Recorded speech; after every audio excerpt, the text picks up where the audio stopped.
Israel और Hamas के बीच जारी जंग में एक बहुत ही सनसनीखेज खुलासा हुआ है।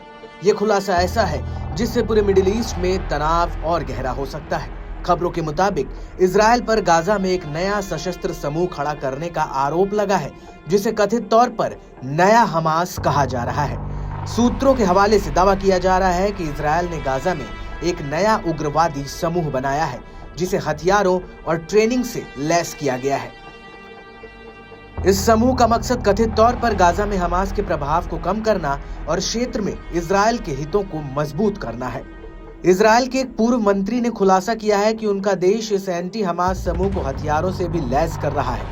इजरायली और फिलिस्तीनी मीडिया ने बताया कि इजरायल जिस समूह के साथ काम कर रहा है वो यासर अबू शबाब के नेतृत्व वाली एक स्थानीय बेडोइन जनजाति का हिस्सा है। इस समूह पर पूरा गाजा पट्टी में अंतर्राष्ट्रीय मदद को लूटने का भी आरोप लगा है। हमास ने भी इस समूह पर कई हमले किए हैं। ये एक बहुत ही खतरनाक कदम हो सकता है। इतिहास गवाह है कि इजरायल ने 1980 के दशक में हमास को मजबूत करने में अप्रत्यक्ष रूप से मदद की थी, ताकि फतह जैसे संगठनों को कमजोर किया जा सके। लेकिन बाद में वही हमास इजरायल के लिए सबसे बड़ा खतरा बन गया।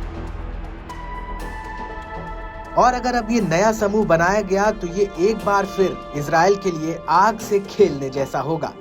ये खबर ऐसे समय में आई है जब गाजा में पहले से ही मानवीय संकट गहरा रहा है। संयुक्त राष्ट्र और कई अंतर्राष्ट्रीय संगठनों ने इसे क्षेत्र में बढ़ते तनाव पर चिंता जताई है। लेकिन क्या ये नया समूह क्षेत्रीय समीकरण बदल देगा, या ये इजरायल के लिए एक और चुनौती बनकर भविष्य में उभरेगा?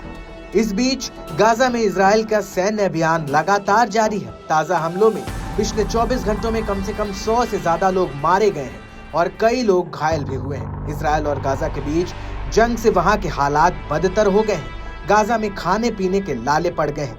लोगों का जिंदा रहना एक चुनौती बन गई है।